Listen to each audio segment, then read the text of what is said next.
आज 25 जून 2026 को हम आपके लिए एक ऐसी खबर लेकर आए हैं जो आपको हैरान कर देगी। 1975 के आपातकाल को अब कक्षा 9 की सोशल साइंस की पाठ्यपुस्तक में शामिल किया गया है, जिसे लोकतंत्र के लिए चुनौती के रूप में चिह्नित किया गया है।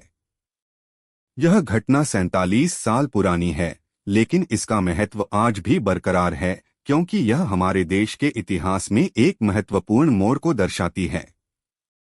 आपातकाल की यह कहानी 25 जून 1975 से शुरू होती है, जब तत्कालीन प्रधानमंत्री इंदिरा गांधी ने देश में आपातकाल की घोषणा की थी। यह निर्णय एक अदालती फैसले के बाद आया था, जिसमें इंदिरा गांधी के चुनाव को अवैध घोषित किया गया था। इसके बाद उन्होंने आपातकाल की घोषणा कर दी, जिसने देश की राजनीतिक और सामाजिक स्थिति को पूरी तरह से बदल दिया। आज एनसीईआरटी ने अपनी नई कक्षा 9 की सोशल साइंस की पाठ्यपुस्तक में आपातकाल को एक अलग अध्याय के रूप में शामिल किया है। इस अध्याय में आपातकाल के दौरान हुए घटनाक्रम, लोकतांत्रिक संस्थाओं पर इसके प्रभाव और नागरिक स्वतंत्रता तथा मौलिक अधिकारों पर इसके प्रभाव के बारे में विस्तार से बताया गया है।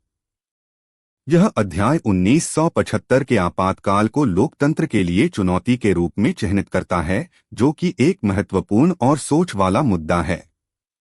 एक महत्वपूर्ण पक्ष यह है कि आपातकाल के दौरान देश में सेंसरशिप और प्रेस की स्वतंत्रता पर प्रतिबंध लगा दिया गया था।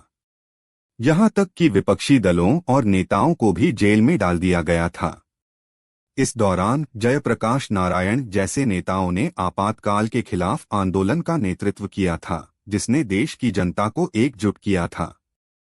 दूसरा महत्वपूर्ण पक्ष यह है कि आपातकाल ने देश की अर्थव्यवस्था और सामाजिक संरचना पर भी गहरा प्रभाव डाला था। इस दौरान गरीबी और बेरोजगारी बढ़ गई थी और देश की अर्थव्यवस्था में संकट उत्पन्न हो गया था। इसके अलावा आपातकाल के दौरान हुए मानवाधिकार उल्लंघनों को भी नजरअंदाज नहीं किया जा सकता है। आपातकाल के इस अध्याय को शामिल करने से आम आदमी की जिंदगी पर भी असर पड़ेगा, क्योंकि यह उन्हें देश के इतिहास और लोकतंत्र के महत्व के बारे में जागरूक करेगा। यह अध्याय उन्हें यह समझने में मदद करेगा कि कैसे आपातकाल जैसे कठिन समय में भी देश की जनता ने एकजुट होकर संघर्ष किया था और लोकतंत्र की बहाली के लिए लड़ाई लड़ी थी। विशेषज्ञों का मानना है कि आपातकाल को पाठ्यपुस्तक में शामिल करना एक महत्वपूर्ण कदम है, जो छात्रों को देश के इतिहास और लोकतंत्र के महत्व के बारे में जागरूक करेगा।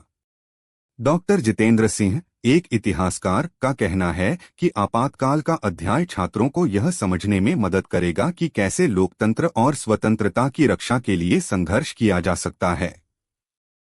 आगे क्या होगा, यह देखना दिलचस्प होगा, क्योंकि आपातकाल के इस अध्याय को शामिल करने से देश की शिक्षा प्रणाली और लोकतंत्र पर भी असर पड़ेगा। यह अध्याय न केवल छात्रों को जागरूक करेगा, बल्कि यह देश के नागरिकों को भी यह समझने में मदद करेगा कि कैसे लोकतंत्र और स्वतंत्रता की रक्षा के लिए एकजुट होकर संघर्ष किया जा सकता है। आज की खबर का सार यह है कि आपातकाल को पाठ्यपुस्तक में शामिल करना एक महत्वपूर्ण कदम है, जो देश के इतिहास और लोकतंत्र के महत्व को दर्शाता है।